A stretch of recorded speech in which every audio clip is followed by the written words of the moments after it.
പ്രിയമുള്ളവരെ, മഹദിയായ ബീവി ഫാത്തിമ റളിയല്ലാഹു അൻഹ ആ ഉമ്മ വഫാത്താകുന്നതിന് മുമ്പേ വസിയത്ത് ചെയ്തിരുന്നു, ഞാൻ എപ്പോൾ മരണപ്പെട്ടു പോയാലും എന്റെ ഖബറ് മറവ് ചെയ്യേണ്ടത് രാത്രിയിലായിരിക്കണമെന്ന്.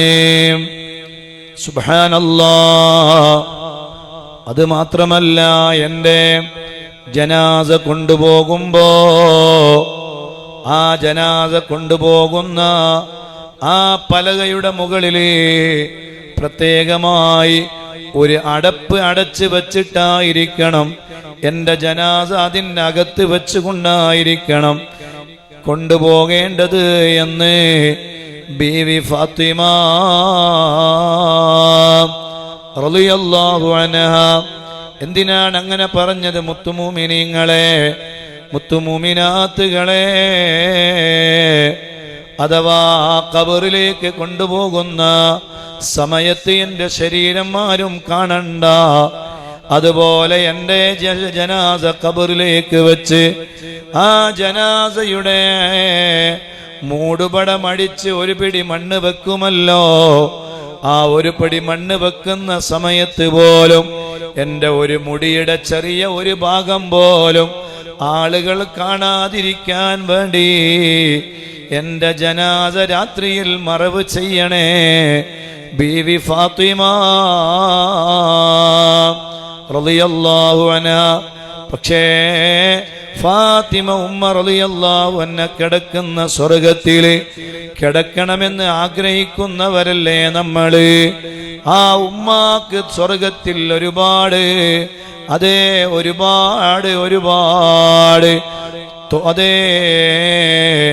തോഴിമാരുണ്ടത്രേ.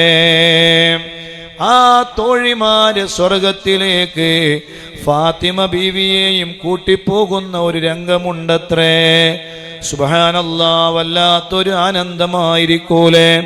70,000 വരുന്ന തോഴിമാര് ഫാത്തിമ ബീവി റളിയല്ലാഹു അൻഹ സ്വർഗത്തിലെ സ്ത്രീകളുടെ നേതാവാണ്. ആ പ്രിയപ്പെട്ട ഉമ്മയുടെ കയ്യും പിടിച്ച് ആ തോഴിമാര് സ്വർഗത്തിലേക്ക് ഇങ്ങനെ പോകുമ്പോ എന്തൊരു ആനന്ദമായിരിക്കും, എന്തൊരു സുഗന്ധമാണ് അടിച്ചു വീശുക. ആ തോഴിമാരുടെ തോഴിമാരായിട്ടെങ്കിലും സ്വർഗത്തിൽ നമുക്ക് കടക്കണ്ടേ? പക്ഷേ വേദനാജനകമായൊരു വിഷയം പറയുകയാണ്. 95% കല്യാണത്തിൽ ഒരൊറ്റ സ്ത്രീകളും തലമറക്കുന്നില്ല. തലമറക്കാത്ത ഒരു ലോകമായി മാറിപ്പോയി. കല്യാണത്തിന് അന്ന് പുതിയണ്ണിന് തലമറക്കുന്നില്ല, പുതിയണ്ണിന്റെ ഉമ്മ തലമറക്കുന്നില്ല, വീട്ടിലെ ഒരൊറ്റ സ്ത്രീകളും തലമറക്കുന്നില്ല.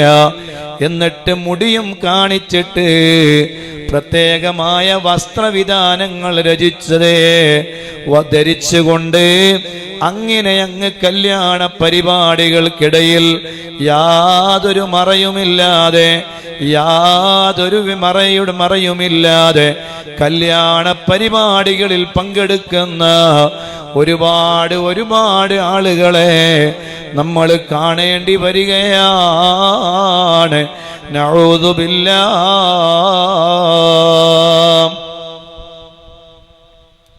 അല്ലേ? അതല്ലേ ഇന്നത്തെ കല്യാണ പരിപാടികളുടെ പേരില്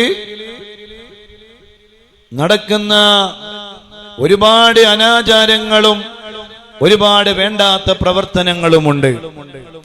അതിന്റെ ഇടയിലാണ് സുഹൃത്തുക്കളെ ഈ വേദനാജനകമായ അവസ്ഥയും നമ്മൾ കണ്ടുവരുന്നത്.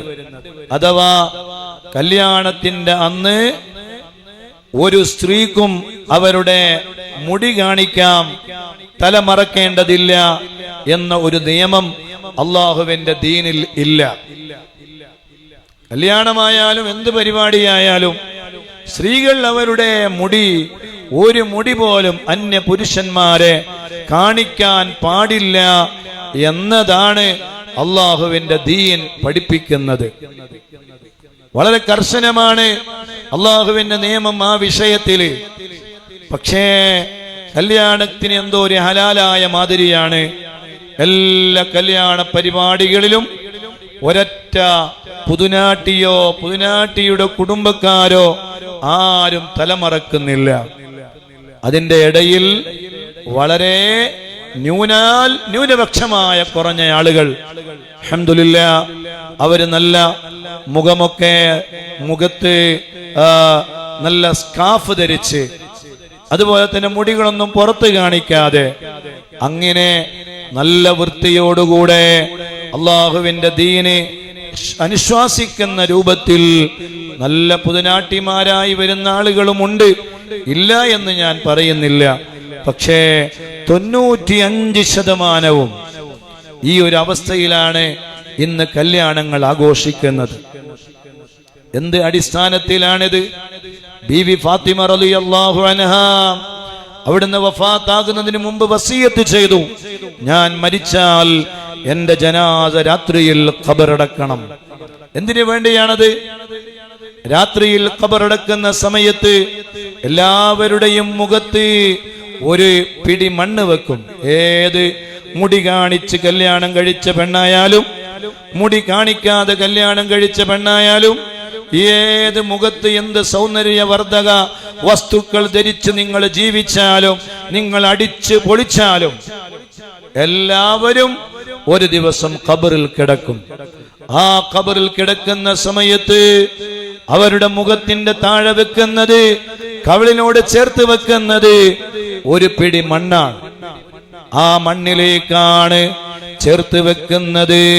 മിൻഹാ ഖലഖനാകും വഫീഹാ നുഈദുകും വമിൻഹാ നുഖ്രിജുകും താറതൻ ഉഖ്റാ. ഈ മണ്ണ് കൊണ്ടാണ് നിന്നെ സൃഷ്ടിച്ചത്, ഈ മണ്ണിലേക്ക് തന്നെയാണ് നീ മടങ്ങിയത്, ഈ മണ്ണിൽ നിന്ന് തന്നെയാണ് നിന്നെ പുനർജീവിപ്പിക്കപ്പെടുന്നത്.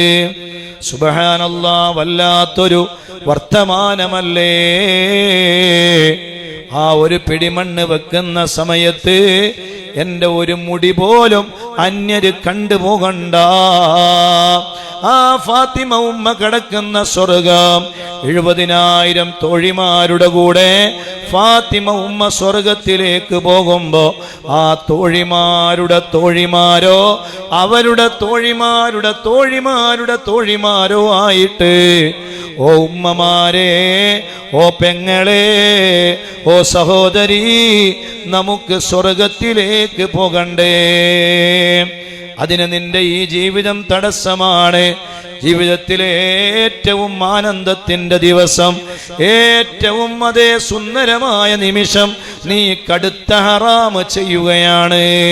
തലമറക്കാതെ നിന്റെ മുടി അന്യ പുരുഷന്മാരുടെ മുന്നിൽ ഒരു പ്രദർശന വസ്തുവാക്കി നീ വെക്കുകയാണ്. എങ്ങനെയാണ് ഉസ്താദെ തലമറക്കുക?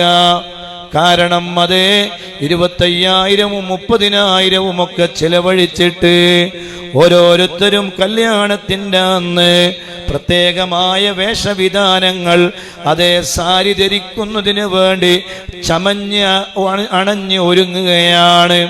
അങ്ങനെ ഒരുങ്ങുന്ന സമയത്ത് പ്രധാനമായും മുടിയിൽ ചില വർക്കുകൾ നടക്കുകയാണ്.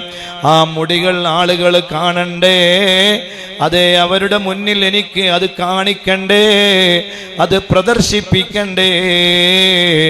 ഞാനത് തലമറച്ചു കഴിഞ്ഞാൽ, സ്കാഫായി ധരിച്ചു കഴിഞ്ഞാൽ എൻ്റെ തലമുടി ആളുകൾ കാണൂലല്ലോ, ഞാൻ പണം ചെലവഴിച്ചത് വെറുതെയായല്ലോ. സുബ്ഹാനല്ലാഹ്, എന്തുമാത്രം മോശമായ ദുനിയാവിലാണ് നമ്മൾ ഇന്ന് ജീവിച്ചു കൊണ്ടിരിക്കുന്നത്. ഇവിടെ ഒരു തെരഞ്ഞെടുപ്പ് നടന്നു. സ്വാഭാവികമാണ്, തെരഞ്ഞെടുപ്പില് ഒരാള് വിജയിക്കലും ഒരാള് പരാജയപ്പെടലും അതൊക്കെ സ്വാഭാവികമാണ്. അതിലൊക്കെ വലിയ കാര്യമാക്കേണ്ടതില്ല.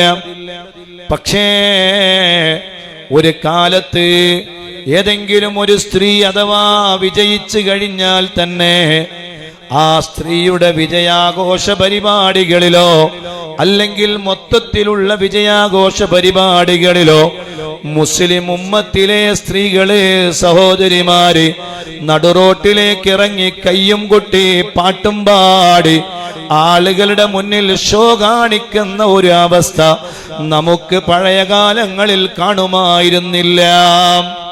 പക്ഷേ ഇന്നത്തെ അവസ്ഥ എന്താണ്? വളരെ വേദനയോടെ പറയട്ടെ, അതേ ഈ ഇലക്ഷനുമായി ബന്ധപ്പെട്ടുള്ള വിജയാഘോഷ പരിപാടികൾ എടുത്തു നോക്കിയാൽ ആഘോഷ പരിപാടികളിൽ ആർമാദിക്കുന്നവരിൽ, കൈകൊട്ടി പാട്ടും പാടി തുള്ളിച്ചാടി നടക്കുന്നവരിൽ ഏറ്റവും കൂടുതൽ കാണുന്നത് ഈ ഉമ്മത്തിലെ മെമ്പർമാരാണ്. അഊദു ബില്ലാഹ്. പല സ്ഥലങ്ങളിലെയും ആ റാലികളും യാത്രകളും നമ്മൾ കാണേണ്ടി വരികയാണ്. ബിദ്അത്തിന്റെ കക്ഷികൾ ഉണ്ടാക്കി തീർത്ത വളരെ കുലുസിതമായ ഒരു അജണ്ടയുടെ ഭാഗമായിട്ടാണ് ഓ പ്രിയപ്പെട്ട ഉമ്മമാരെ, സഹോദരിമാരെ, ഈ പ്രവർത്തനം നടന്നുകൊണ്ടിരിക്കുന്നത്. സ്ത്രീകളെ അതേ പൊതുരംഗത്തേക്ക് ഇറക്കിയത് അവരെ യാതൊരു മറയുമില്ലാതെ തുള്ളിച്ചാടാനും മാടിപ്പാടാനും കൈകൊട്ടി പാടി നടക്കാനും അവരെ പാകപ്പെടുത്തുന്നതിന് വേണ്ടി ഇവിടെ അവർക്ക് ശക്തി പകർന്നത് ബിദ്അത്താണ്. ആ ബിദ്അത്തിന്റെ കക്ഷികൾ അതിനു വേണ്ടി ഊർജ്ജസ്വലമായി പ്രവർത്തിച്ചു. ആ പ്രവർത്തനത്തിന്റെ പരിണിത ഫലമാണ് ഇന്ന് ഒരുപാട് നല്ല നല്ല കുടുംബങ്ങളിലുള്ള ഉമ്മമാരും സഹോദരിമാരും അറിയാതെ ഈ വഞ്ചനയിൽ പെട്ടുപോയിട്ടുണ്ട്. അഊദു ബില്ലാഹ്. എത്രമാത്രം വേദനാജനകമാണ്. അള്ളാഹുവിന്റെ ദീന് അതിനെ അനുവദിക്കുന്നുണ്ടോ? അതിന് സമ്മതം തരുന്നുണ്ടോ? ഒരിക്കലുമില്ല. അള്ളാഹുവിന്റെ ദീനിനെ നിങ്ങൾ കൊഞ്ഞനം കുത്തുകയാണ്. അള്ളാഹുവിന്റെ ദീനിനെ നിങ്ങൾ പരിഹസിക്കുകയാണ്. അള്ളാഹുവിന്റെ ദീനിന്റെ നിയമങ്ങളെ നിങ്ങൾ കാറ്റിൽ പറത്തുകയാണ്. അതിന്റെ പരിണിത ഫലം ഏത് രൂപത്തിലാണ് നിങ്ങൾക്ക് വരിക എന്ന് ഒരിക്കലും പറയാൻ കഴിയില്ല. ഒരു കൊറോണയോ ഒരു നിപ്പയോ ഒരു പരീക്ഷണങ്ങളോ വകവെക്കാതെ ഈ ഉമ്മത്തിലെ സഹോദരിമാര്, ഉമ്മമാര്, സ്ത്രീകളെ നടുറോട്ടിൽ കിടന്നുകൊണ്ട് ആടിപ്പാടി തിമിർക്കുകയാണ്. അഊദു ബില്ലാഹ്. എത്രമാത്രം വേദനാജനകമാണ്. നമ്മൾ കണ്ടു, പേരാമ്പ്രയിലെ ഒരു യാത്ര നമ്മൾ കണ്ടു. ആ യാത്രയിൽ ഭൂരിപക്ഷം വരുന്നത് മുസ്ലിം സഹോദരിമാരാണ്. അതേ പേരാമ്പ്രയിൽ തന്നെയാണ് വർഷങ്ങൾക്ക് മുമ്പ് മാരകമായ രോഗങ്ങൾ വന്ന് പിടിപെട്ട് ഒരുപാട് ആളുകൾക്ക് പ്രയാസവും വേദനയും ഉണ്ടാക്കുന്ന രൂപത്തിൽ വലിയ രോഗങ്ങൾക്ക് തുടക്കം കുറിച്ചത്. ഇതൊക്കെ നമ്മൾ കണ്ടതും അറിഞ്ഞതുമായ കാര്യങ്ങളാണ്. പക്ഷെ ഇതിൽ നിന്നൊന്നും പാഠം പഠിക്കാൻ ഈ ഉമ്മത്തിലെ സഹോദരിമാര് ഇനിയും മുന്നോട്ട് വരുന്നില്ല എങ്കിൽ അള്ളാഹുവിന്റെ പരീക്ഷണം ഏത് രൂപത്തിലാണ് നമുക്ക് വരിക എന്ന് ഒരിക്കലും പറയാൻ കഴിയുകയില്ല. നിങ്ങൾ അങ്ങനെ നടുറോട്ടിൽ കിടന്ന് ആടേണ്ടവരല്ല, പാടേണ്ടവരല്ല. അള്ളാഹുവിന്റെ പരിശുദ്ധമായ പള്ളിയിലേക്ക് പോകുന്ന വിഷയത്തിൽ പോലും അള്ളാഹുവിന്റെ റസൂൽ സ്വല്ലല്ലാഹു അലൈഹി വസല്ലം നമ്മളോട് ഉണർത്തിയത് ബുയൂത്തുഹുന്ന ഖൈറുൽ ലഹുൻ, സ്ത്രീകൾക്ക് അവരുടെ വീടാണ് ഏറ്റവും ഉത്തമം എന്നാണ്. അവ വീട്ടിൽ നിന്ന് നിസ്കരിച്ചാൽ മതി, അതിന്റെ അകത്തളങ്ങളിൽ നിസ്കരിച്ചാൽ മതി. നിസ്കാരത്തിന് വേണ്ടി പോലും നിങ്ങൾ അങ്ങനെ പുറത്തിറങ്ങി പോകേണ്ടതില്ല. പക്ഷേ നിസ്കാരത്തിന് പോയിട്ട് യാതൊരു ആവശ്യവുമില്ലാത്ത ഒരു വിഷയത്തിന് വേണ്ടി സഹോദരിമാര് രംഗത്തിറങ്ങി ആടിത്തിമിർത്ത് പാടിക്കളിച്ച് നടക്കുന്ന വേദനാജനകമായ കാഴ്ച. നഊദു ബില്ലാഹ്. മരിക്കേണ്ടവരാണ് എന്ന ബോധമില്ലാതെയായി. അള്ളാഹുവിന്റെ തീരുമാനം വന്നാൽ ആ നിമിഷം റബ്ബിന്റെ തീരുമാനമെടുത്താൽ, അങ്ങനെ എത്രയോ ആളുകൾ മരിച്ചില്ലേ? ആഘോഷ പരിപാടികൾക്കിടയിൽ കുഴഞ്ഞു വീണ് മരിക്കുന്നു, സ്ഥാനാർത്ഥി മരിക്കുന്നു, സ്ഥാനാർത്ഥിയുടെ പ്രവർത്തനങ്ങളെല്ലാം കഴിഞ്ഞ് വീട്ടിൽ വന്ന് കുഴഞ്ഞു വീണ് മരിക്കുന്നു. ഈ വിജയാഘോഷ പരിപാടികളിൽ പങ്കെടുക്കുവാനോ അല്ലെങ്കിൽ മത്സരാർത്ഥിയായി രംഗത്തുണ്ടാകുവാനോ ആ മത്സരാർത്ഥിക്ക് സാധിക്കാത്ത രൂപത്തിൽ വീട്ടിലെത്തി കുഴഞ്ഞു വീണ് മരിച്ചു എന്ന് ഒരു സ്ഥാനാർത്ഥിയുടെ വിവരവും നമ്മൾ കാണുകയുണ്ടായി. പക്ഷെ എന്താണ്, അതിൽ നിന്നൊന്നും പാഠം പഠിക്കാൻ നമ്മുടെ ഉമ്മത്തിലെ സഹോദരിമാര് തയ്യാറാകുന്നില്ല എന്ന് പറഞ്ഞാൽ എത്രമാത്രം വേദനാജനകമാണ്. അല്ലാഹു സുബ്ഹാനഹു വ തആല നമ്മുടെയൊക്കെ ആഖിബത്ത് അല്ലാഹു നന്നാക്കി തരട്ടെ.